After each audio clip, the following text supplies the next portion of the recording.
All right, so today we are talking about bouncing back and building your resilience with Dr. Ruby Powell.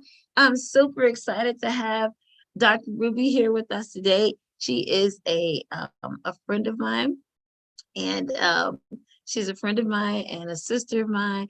And it's such a joy and a pleasure to have her here with us today. I'm super excited. So let me officially introduce her, okay? Dr. Ruby Powell is the Chief Executive Officer of Dr. Ruby E. Powell and Associates, LLC, as well as the founder and executive director of the Oasis Empowerment Zone, Incorporated, which is a not-for-profit. Dr. Ruby is a company that was designed to Dr. Ruby E. Powell and Associates is a company that was designed to empower leadership in life and business through providing results-driven coaching, empowerment coaching, and solution-focused consulting, offering individual and group coaching programs, individual counseling, and business consulting. Dr. Ruby has dedicated more than 35 years of her life to serving the needs of children and families plagued by abuse, neglect, mental illness, substance abuse, sexual abuse, and domestic violence. It is a joy and a pleasure to be able to have her here with us today. So I'm going to turn it over to Dr. Ruby, and she shares with us how to get our bounce back. Yes, thank you, my friend. Thank you, my friend. You're welcome. That we have been friends for many, many years, and we have shared professional space, personal space, and it is my honor to be asked to present here today. And I'm going to go ahead and share my screen as we get ready to talk about the bounce back.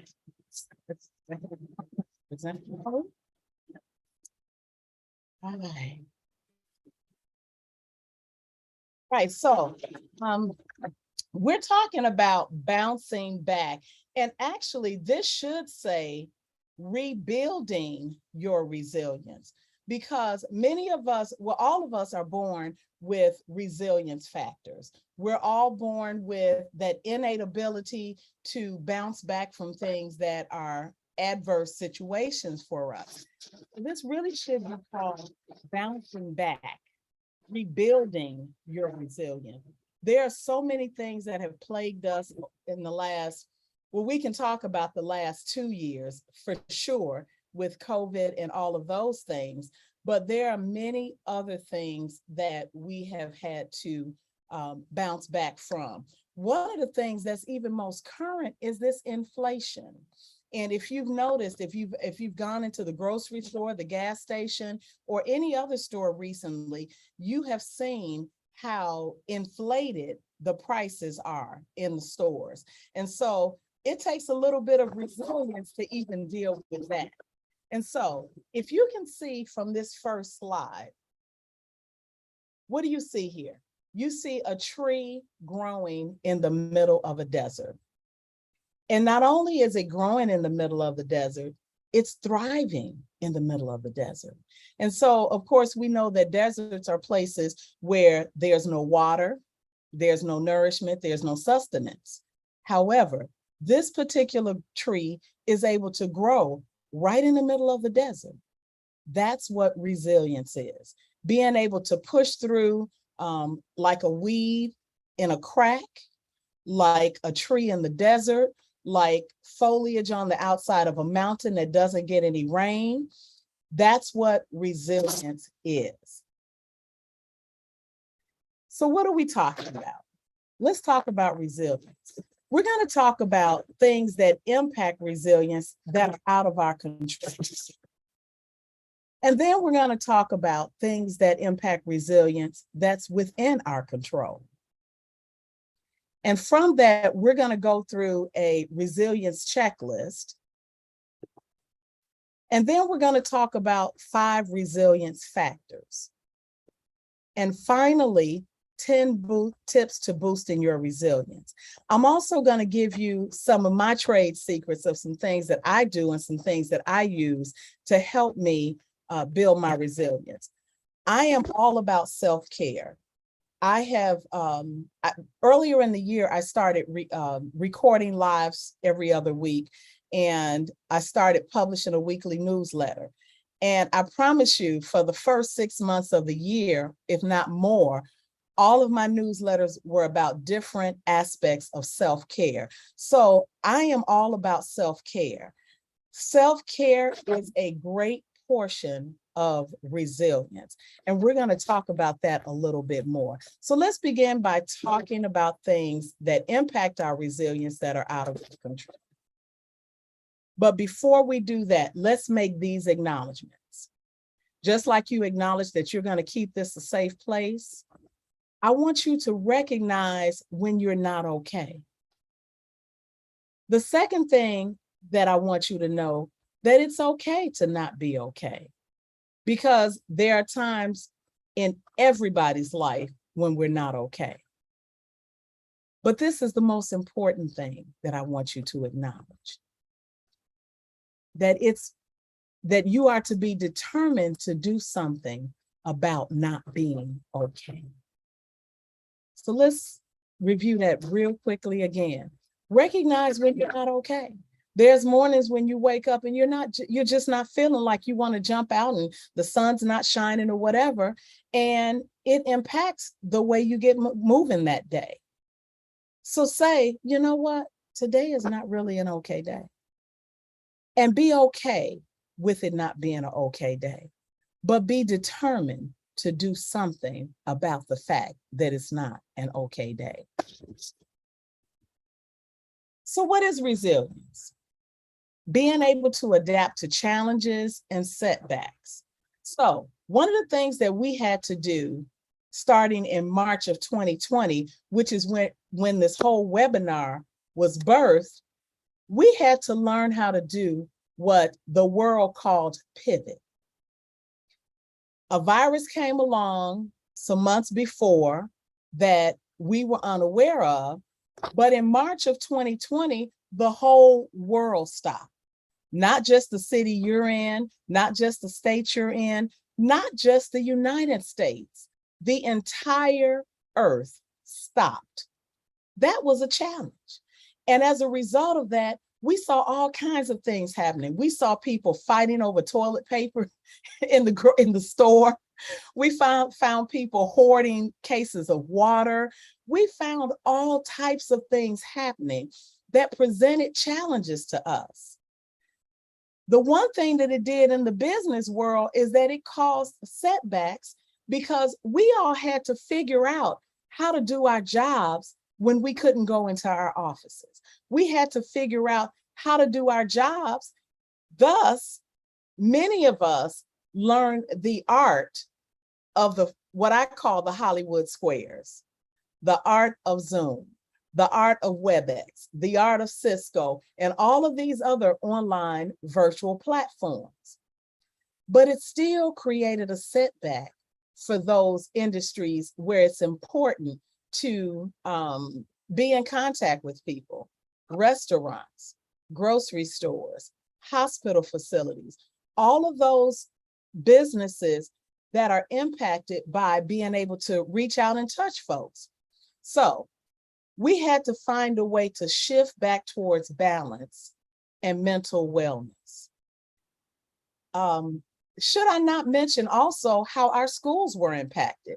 Our children who were used to going to school, that were used to playing on the playground with their friends, that were used to drinking out of the same cups with their friends at school, all of a sudden they found themselves home all day with their parents. Oh my goodness.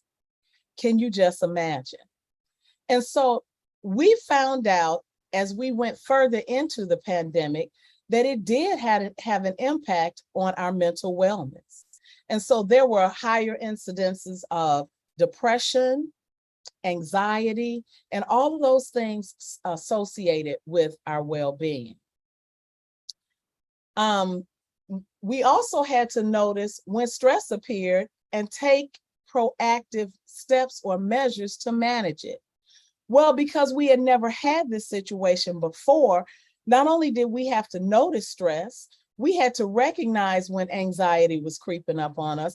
And in many cases, it was something that we never experienced before. And so how were we able to take proactive measures against it? Well, that's what we call resilience. We had to pull on those innate factors that we were born with, such as a newborn baby or a baby that's 3 or 4 months old that's learning how to swim, the first thing that the instructor do is they throw them in the water. Now, that's a panic moment for many, many parents because they cannot conceive of their newborn baby or their baby that's only a few months old being able to manage a big pool of water. But that resilience factor or that innate ability automatically kicks in and they become buoyant. That factor is present in all of our lives. And so as you can see, and it's kind of small, and I do apologize, that there's a wellness wheel that can be our guide. And we're going to talk a little bit more about that as we go along. So these are some of the things that are out of our control. Trauma, whether it's childhood trauma, whether it's adult trauma, whether it's domestic violence, whether it's anxiety, whether it's whatever that trauma is, these are most time things that are out of our control. The second thing that can be out of our control are adverse childhood experiences. And so let me just take a pause before we go on and just talk about adverse childhood experiences, because this is something that is really that's often ignored. And it's only been in probably the last 10 to 12 years that adverse childhood experiences, also called ACEs, have really become a thing in the social service arena. It's also a big thing in the healthcare field. And I'll tell you why in just a second. We're going to drop a link to a PDF file of the adverse childhood experience questionnaire. But let me just read some of the questions from this before I go along, because I want you to be cognizant of the fact that we have all had adverse childhood experiences of some sort, no matter how subtle. So the first question asks, when you were growing up during your first 18 years of life, did you have a parent or another adult in the household that often swore at you, insulted you, put you down, or humiliated you, or act in any way that you were afraid of? Did a parent or adult in the household push, grab, slap, or throw something at you, or hit you so hard that you had marks or were injured? Did an adult or a person at least 5 years older than you touch or fondle you, or have you touched their body in a sexual way? Now, let me just say, I should have given a trigger warning before I started talking about this, because these can be very sensitive subjects to many people. And so if you feel like this is a little bit too heavy for you, as Sarita said earlier, if you need to take a moment, take a moment. Did you often feel that no one in the family loved you or thought you were important or special? Did you often feel that you didn't have enough to eat, had to wear dirty clothes, or had no one to protect you? Were your parents ever separated or divorced? Or did you live in a single parent household? Were any of your parents or adult caregivers often slapped, grabbed, pushed, or in any way harmed? And I'm paraphrasing some of these. You will see this in the chat that you can download. Did you live with anyone who was a problem drinker or alcoholic, or who used street drugs? Was a household member depressed or mentally ill, or did a household member attempt suicide? Or did any of your household members go to prison? Now, the reason why I thought that was important is because, as I said, many of us experienced some of these things, and we did not have any cognition as to how they impacted our lives. But just to give you some specific statistics about ACEs, or adverse childhood experiences, 1 in 6 adults have experienced 4 or more of these ACEs in their life. People with 4 or more ACEs are run 3 times the risk of depression for those particular 4 ACEs. 5 out of 10 people, the leading cause of death associated with ACEs impact 5 out of 10 people. And then preventing ACEs could reduce the number of adults with depression by as much as 44%. And so Dr. Nadine Burke did a study some years ago about ACEs, and she talked about how adverse childhood experiences impact our physical life. So I just kind of wanted to give you a little bit of foundation on adverse childhood experiences, because I recognize that not many people know a lot about them. And then criticism. Those are sometimes things that are out of our control. And then lack of support. Support is so vitally important to our well-being and our resilience. And so as we move on, we're going to talk now about some things that are within our control. And if I'm talking too fast, please let me know. These are some things that are in our control: an unfulfilled work assignment or career. So often we are working in jobs just for the purpose of having an income. Now, is that necessarily wrong? No, not at all, because we all need some means of support. But if you're in a job that's unfulfilling to you, and that's causing you more anxiety to go to that job than not going, then this is something that may potentially be within your control. Health concerns. If you have a health concern and you are afraid to go to the doctor, that's something that's within your control. Now, can you get rid of the health concern? Maybe not always, but sometimes finding out what the condition is will help you learn how to manage it through treatment, through visit to the doctor, and any of those other things related to that.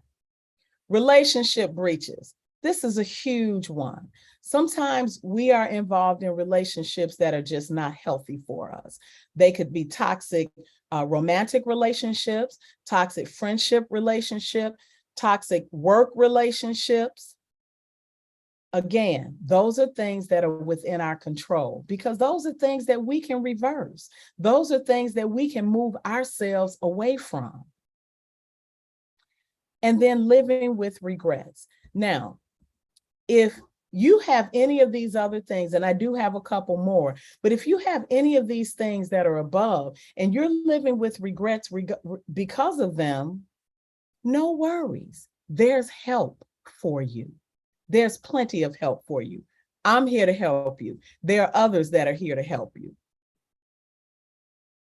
Not accessing available support and resources within your control. Now, if you've grown up in a place where you, or in a situation where you didn't feel like you have support, sometimes it takes a little bit more for you to be able to access those resources, because you may not have known that they existed. And so now that you are a part of this Be Strong Family Network, there are plenty of opportunities for you to reach out and find the available resources. And then failing to realize, this is the most important one of this slide. These are things that are within our control that impact our resilience. When you fail to realize that you are the number one priority. That sounds so arrogant to some people, but I always go back to what they tell us on the airplane. When we get on the airplane and they're going through all the safety rules, they're telling you where the exits are, they're telling you where the restrooms are, they're telling you where to get all of the things that you need in order to have a comfortable and safe flight. But then there's this little recording that comes on and says, in the event of an emergency, the air mask will drop from the ceiling. And if you're traveling with a child or any person with a disability, what is the first thing that they tell you to do? Make sure that you put that mask on yourself before you try to put it on someone else. Because if you can't breathe, if you don't make yourself the number one priority, then you can't help yourself, or you can't help anyone else. So recognizing that you are the number one priority gives you the opportunity to not help someone else, but to help yourself first. And so this is what resilience is all about. Resilience is bouncing back or adapting from difficult experiences. Yes, we have difficult experiences. And guess what? If you keep living, you will have more difficult experiences. But what I want you to know today is that you can bounce back from any type of difficult experience. There's nothing that has ever happened in life that does not have a solution. So resilience can be learned and developed. And that's what a little bit about what I want to teach you today. So I've kind of moved a little bit along in the slides because I want you to grab a pen and a piece of paper if you don't already have one. Hopefully you're kind of taking some notes. But I want to go through this resilient self-care checklist with you. And I want you to make a mark, just one little hash mark for each of these that you actively participate in.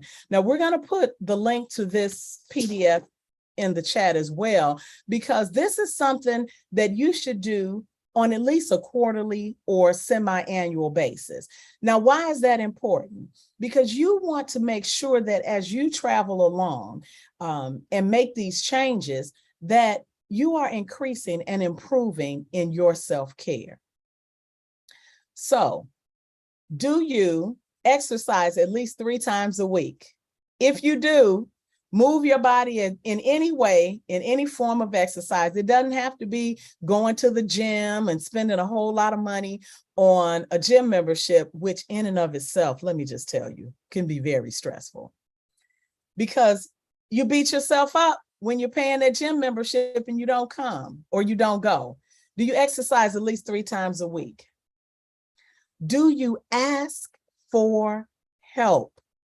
Now, in the spirit of transparency, I have to admit, in my younger years, it was very difficult for me to ask for help. And one of the reasons is because I didn't like to be told no. I didn't like to be rejected. Whenever I asked for help and someone felt like they couldn't help me or they didn't have a desire to help me, I automatically received that as rejection until I learned better. Do you eat well 90% of the time? Do you get enough sleep? Do you accept compliments? Do you spend time with friends? Do you forgive others? Do you sing? Even if you can't sing, even if you're just a shower singer or a car singer, a commuter singer, do you sing? Do you celebrate your accomplishments? One thing that I had to learn is that no matter how small an accomplishment was, it deserves to be celebrated. Do you talk to friends or family when you're stressed or need support? Do you make time for play? No matter what that play is, do you make time for it? I know sometimes people say, well, I don't have time to do this, or I don't have time to do this. For me, I have normalized saying I didn't make time for, because that gives me the opportunity to step back and say, this is important. I need to make time for it. Do you share your feelings with trusted others? And I threw in the word trusted because you can't just share your feelings with everybody. Do you take vacations? Miss Sarita just came back from a wonderful vacation. And so do you take vacations? It doesn't have to be to Mexico or Jamaica or any of those places. Sometimes you just need to vacate in your mind, which means move away from those things that are normal, that you do on a normal basis. Schedule a vacation, okay? Do you read for pleasure, not work or education related? That's one of the things that I recognized just recently, since being out of school for the last several years. I really enjoy reading recreationally. Do you know what your strengths are? And do you incorporate them into your life, your work, and your relationship? Do you spend time focused on positive experiences and feelings? That's so important. Do you avoid multitasking when eating? Now, I'm the first one to say, when I was younger, I called myself the master of multitasking. But then what I also realized is that multitasking is not effective, because you can't give 100% of your brain power to more than one thing at a time. It's just not scientifically possible. Do you find things that make you laugh often? Laughter is such good medicine. Do you spend time on things that are important to you, such as hobbies, favorite activities, or pets? Do you try to learn new things? Do you personalize your workspace? Nothing should bring you joy but to walk into your workspace and see something that brings you joy, such as a picture of family, your favorite plant, a candle, any of those things that speak specifically to who you are. Do you negotiate your needs at work? Oh, so important. Or do you just take whatever is handed to you? Do you accept help and support from others? Again, I had to learn that. Do you set limits for yourself to avoid exhaustion and extreme stress? In other words, when you get overstimulated, do you stop so that you can regain your balance? Do you forgive yourself for mistakes? We all make mistakes. Forgive yourself. Do you spend time alone? Now that's hard for those extroverts. I am the classic introvert. I get my energy refueled by spending time alone, but that's really hard for extroverts. It was difficult for extroverts during the pandemic when they say you got to stay at home, you got to do all your work by Zoom or by other ways, and you can't touch people. Very difficult. Sometimes it's important to just spend time alone, refueling yourself. Do you allow others to see your imperfections? Think about that. Guess what?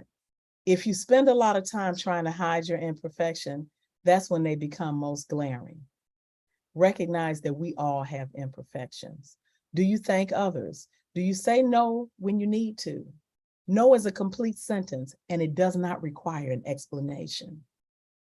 Now, how you say it, you can, kind of soften it up a little bit if you need to, but no is still a complete sentence. Do you avoid overindulging in anything? Food, alcohol, exercise. Do you avoid overindulging? Do you spend time in nature, getting fresh air? Do you stay home and rest when you're sick? Do you eat lunch with coworkers? Do you keep in touch with important people in your life? Do you tell others what they mean to you? Wow, that's a huge one. Do you occasionally step outside of your comfort zone? Yes, that's a challenge for us introverts sometimes, stepping outside of our comfort zone. Do you write in a journal? There's a saying that thoughts disentangle themselves when they pass through your fingers. In other words, those things that are here and that are keeping you confused, write them down and go back later and reread them. Journal them out. Doesn't have to be a fancy journal, it can be some notebook paper, but make sure that you journal. Engage in some type of spiritual practices. Take time to chat with coworkers. Give yourself adequate time to complete tasks. Goes back to the old multitasking. Take breaks when answering emails and texts. And I want to say, since we spend so much time in front of the computer, take a break at least once an hour from looking at the computer screen. Your eyes will thank you when you get to be my age. Listen to music if music is what you like.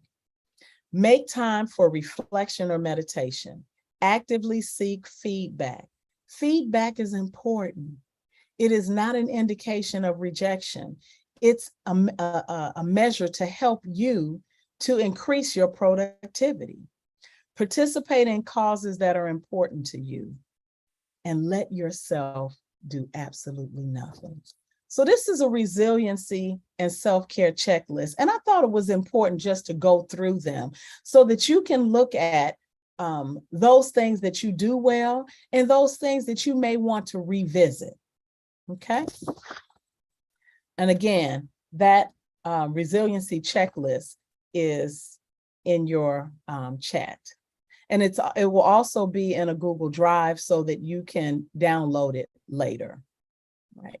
Were there any questions at this point that we want to address?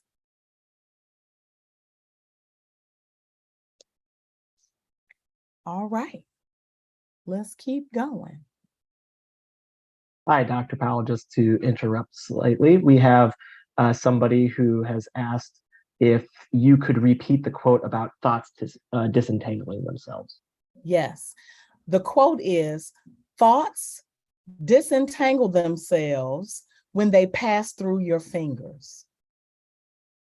In other words, they become a lot clearer when you write them down and you can read them back, because then you give yourself the opportunity to evaluate those thoughts, to evaluate those words, and to evaluate your options for what you will do next. Okay. So, having completed this resiliency and self-care checklist, ask yourself these questions. Do any of these things on the list seem intimidating to you? And I've already disclosed that I'm an introvert. So when some of these things were presented to me the first time, I said, oh my God, am I going to be able to do that? Are there things on the list that you know you should do, but you don't? Such as taking a vacation, such as keeping in touch with important people in your life, such as spending time doing hobbies or listening to music. If there are things that you know you should be doing, but you don't, what are the barriers? What would you have to do to change? What would have to change for you to do these things? In other words, what would you need to do to eliminate these barriers? And which of the things that you are not doing or not often or not doing often or well do you want to work on? And finally, what are small, manageable ways you can practice self-care throughout the day? Now, let me just say this. Self-care does not necessarily mean that you have to go out and get a manicure or a pedicure or even spend money of any type. Self-care may just be a matter of you saying, when you come home from work in the evening, take 5. Take 5 from the commute. Take 5 from the stress of the day. Take 5, take 10, take 30 before you begin your next activities. That's called self-care. Take the opportunity to take a hot bath when you need to, just to relax and soak. I said to a client yesterday, I said, you know what? When I decide that I need that nice soaky bath, I set my timer for at least an hour. And when my water starts to get cold, I make a decision. Am I ready to get out of the water? Or do I need to make the water hot again? Do I need to just turn on the water and warm it up again? Take the opportunity to do so. Now, you may say, oh, well, I don't have time to do that. Oh, I don't have time to sit in the bathtub for an hour. Is it that you really don't have time? Or is it that you don't make the time? But ask yourself these questions. What are small incremental ways that you can put your own mask on first before you try to help someone else? I have teenage children. I have an adult child, and now I have a grandbaby, as well as a husband and other relatives that I'm responsible for, elderly parents and all of those things. Those things, in addition to running a business, can be very taxing. That makes it even more important to make sure that I put the mask on myself first before I try to take care of any of those other responsibilities. So sitting quietly and rejuvenating and refreshing myself after a long day of working is so vitally important. Dr. Ruby, Yes. would you say, I put in the chat, I also learned that saying no was a way of taking care of yourself, of self-care. You know, Absolutely. my daughter used to ask me to do things and I would think about it. And if I didn't get back to her in enough time to say no, then in her mind, she was like, it's a yes. And then we would get to the day of, and I've got like 12,000 things going on. And she's like, Mom, But remember you you said said, yes. I was like, but I didn't say yes. She's like, but you didn't say no. Yes. And then I saw an episode with Oprah, and she was like, "No is a complete sentence," and I was like, "That part." I Yeah. adopted it, and so now I'm very clear with my oldest girl with saying, "No, I cannot do that, Yeah. or I don't have time to do that, or whatever the reason. No." Without Yes. sometimes without explanation, no, I can't do it. Sorry. And Yeah. that was a huge aha moment for me. And you know what? That no can take so much weight off of your shoulders. And it will liberate you in ways that you have never dreamed possible. Because what often happens, and this used to be me, I'm reformed, I'm recovered.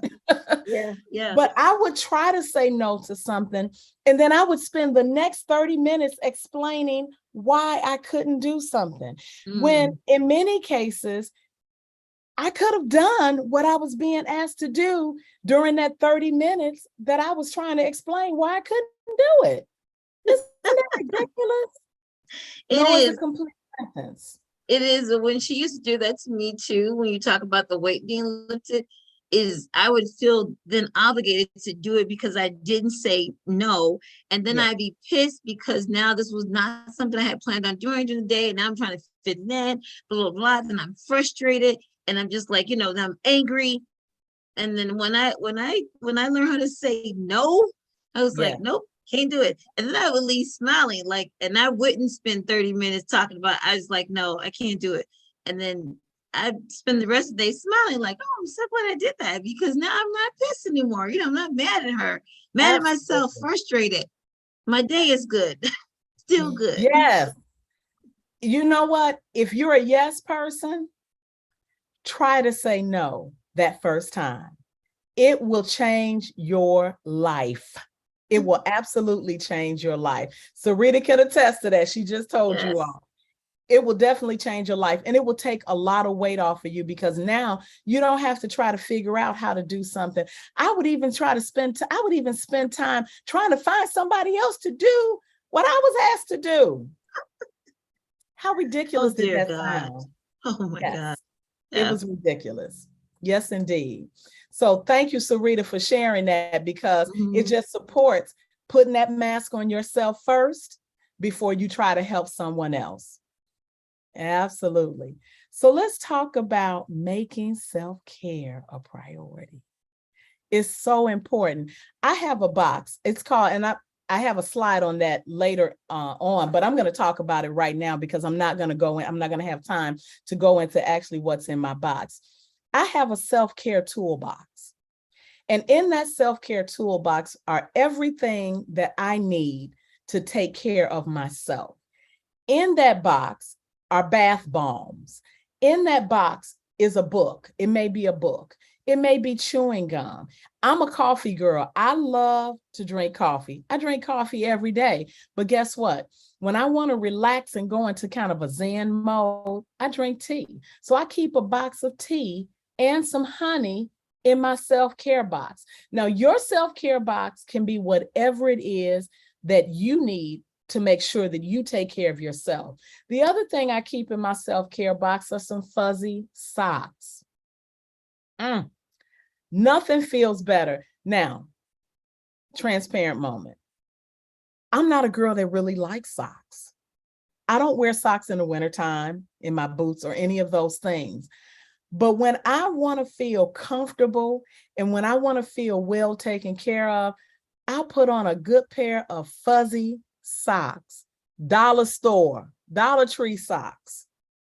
And it just makes me feel comfortable. Movies, anything that you need to take care of yourself and take your mind off the stressors of the day. Make self-care a priority. Because as I said earlier, you are the number one priority. And once you begin to recognize that you are the number one priority, then you will begin to make your care a priority. So let's quickly talk about 5 resilience factors. We already talked about self-care quite a bit. Self-awareness. Recognize when you are not okay. Recognize when your stress level is going up. Recognize when there are things that are impacting you that are not necessarily positive, and be self-attuned so that you will be able to pull yourself back in and take care of those things before you get too out of pocket. Mindfulness, again, being self-aware, being in the moment and taking care of yourself in the moment. Recognize when relationships are not as positive as they should be. Be okay with releasing yourself from toxic relationships. Now, that can be relationships sometimes, not just with a romantic other or with a job. It could be toxic friendships. It could be toxic, just whatever those relationships are that cause you to not feel good at the end of an encounter with that person. And finally, know your purpose. You are important. You are valuable. You are the most important commodity. My definition of purpose is when passion and purpose, I always say, should marry each other. And purpose or passion is the thing that you would do every day for the rest of your life, whether you got paid for it or not. That's your purpose. That's what you are to contribute to society. So know your purpose. Know that thing that you would do for the rest of your life without getting without getting paid for. For me, making people's lives better, making families stronger, empowering single mothers, and empowering leadership in life and business, I would do for the rest of my life free of charge if money was no object. That's my purpose, because I know that that's something that I am good at doing. So find your purpose. Engage in positive relationships. Be mindful and self-aware, and by all means, take care of yourself. And then now I'm going to talk about 10 tips to boost your resilience. And this PDF will also be in the drive as well as in the chat. So communicate regularly and effectively. What does effective communication look like? Saying what you mean and meaning what you say. Doesn't have to be negative or mean, but it has to be communicated. Maintain positive and personal connections. We've talked a little bit about that. Avoid seeing a crisis as unconquerable. I said earlier in this presentation that there is not ever a problem that does not have a solution. Everything that presents itself as a problem or a challenge or a crisis, there's the solution to it. Be accepting of change. Don't be so rigid that when there's an opportunity to change, learn, and grow, that you reject that opportunity. It's a resilience builder. Move towards your goal. You may have had situations in your life that challenged you getting to the end of your goals. But remember, baby steps do count. You gotta crawl before you walk. I remember my mother saying that to me when I was younger, and I didn't know what it meant until I got older and had to experience it. You have to crawl before you walk. You have to walk before you run. You have to run and train before you run a marathon. So just as long as you're making steps towards your goal, you will ultimately get there no matter how long it takes. Take positive and decisive actions. Look for opportunities for self-discovery.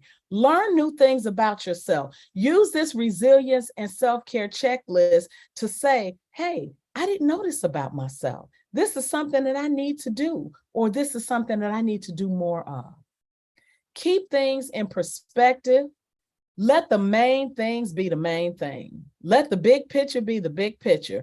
And sometimes we spend too much time waddling around in the weeds when we should be looking at the big picture, because that's what's important. Nurture a positive view of yourself. Now, I've never met a person in all of my years of life that 100% loved everything about themselves. So one person may say, oh, I don't like my nose. I want to get my nose fixed. Oh, my hair. I had issues with my hair earlier. And Sarita had to comfort me that my hair looked okay. My daughter, who is my hairdresser and makeup artist, had a baby, and she's not practicing right now. So I felt like I had a little bit of a crisis. But then what did I have to do? I had to remember that before she became my hairstylist, I used to do my own hair. So I had to pull some of those tools and some of those things that I used to know and have to do something with my own hair so that I could look presentable. Nurture a positive view of yourself. No matter what you don't like about yourself, you were made fearfully and wonderfully.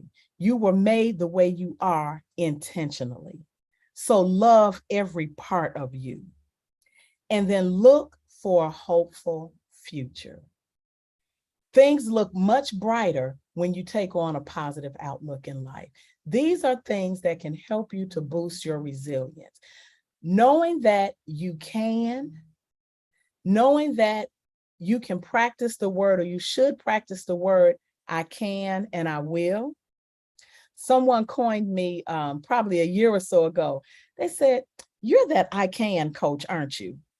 And at first, I didn't really know what it meant. They said, you're always telling people what they can do, what they can accomplish. And I said, well, you know what? I kind of like that. As a matter of fact, I am the I can coach.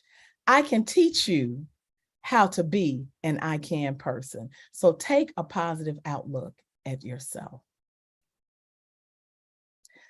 I talked about the self-care toolbox already.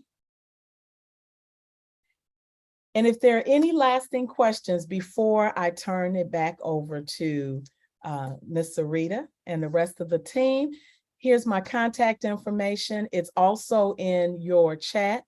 As I mentioned earlier, I do post, write a weekly newsletter, and you're free to subscribe to it on my website, which will also be in the chat. Or if you feel like you need a little bit more help, feel free to schedule a free 30-minute, no obligation consultation with me. It's been my honor. It's been my joy. It's been my pleasure to spend this time with you. And as I stop sharing, I'm going to turn the mic back over to Sarita and the team. Dr. Ruby. Yes. That was those were some great gems for bouncing back and building your resilience. I mean, they were some really great gems. I'm looking at that list like, oh, I don't like this stuff. That explains why. Because you know what? If there's one thing, I'm not afraid of much, but if there's one thing that I'm afraid of or I'm fearful of, is stress. I just know it to be a silent killer. And so I try to do whatever I can to not put myself or to receive stress or to put stress on other people, because stress kills. So for me, I'm looking at that self-care, that checklist, and thinking, yes, I do a lot of those. I mean, so it's some great gems. And you have people in the chat saying, thank you, lots of great information to reflect on, hopefully learn from. Thank you for sharing the gift of Dr. Ruby with us today. I really, really appreciate it. That Yeah. was fantastic. And I hope that people took good notes. Guess what? If you had to do something else momentarily, you stepped away or you feel like you missed something, um, this is going to be, this is being live streamed. So it is going to be on our YouTube page. So you can go there and watch the replay and then share it with some other people. She shared her information. I hope you grabbed that after our presentation. And if you did not, remember that you can find and you can follow with Dr. Ruby if you'd like to, have her come to talk to any of your um, networks, right? About taking care of yourself. So you'll find her on the Speakers and Bureaus page. Thank you so much, friend. I appreciate you so much. Thank you. This Thank was you for asking great. me, friend. Look, I had to download the checklist. So I missed when they were asking the question. I'm like, let me download this checklist before I forget. You're going to do something and you be like, dang, I missed it. It was in the chat. Gone. So thank you. Oh, join us from Wales. Hey, Joanna. Oh, She said yes. she'll be sharing with her pen parents. Thanks, Yeah, guys. All right, absolutely. Andrew, let's close on out. So we like to amplify good things all the time. We love amplifying positivity. So today we've chosen hashtag amplify bouncing back. What will you amplify today after hearing Dr. Ruby's presentation? Andrew said he's going to amplify rebuilding resilience, hashtag amplify. Dang, I'm gonna where somebody takes mine, I'm gonna say hashtag amplify self-care, hashtag amplify saying no. How about that? Amen. Okay, go ahead and drop in the chat. Yeah. Gonna steal Sarita's amplify. He make me so sick. Go ahead and drop your amplify in the chat. Next slide, Andrew. A Taste of Cafe, speaking my language, the importance of making connections. That is this Friday's Taste of Cafe. If you've never been to one, you want to come. This is a great way. Talk about self-care. Attending cafes is definitely a great way to take care of yourself because it is almost like free therapy. You don't have to do anything except be a part of the conversation and leave feeling like, oh my gosh, yes, I've made connections. I've met people, I've networked, and more than anything, I've taken some time for myself. So don't forget, sign up today, register, use the QR code and register for this Friday's Taste of Cafe, which of course is being led by our national parent team. So you want to come and treat yourself this weekend or this Friday. Go ahead, Andrew. Next slide. Don't forget that you can register right now for all of our upcoming webinars in the next couple of weeks.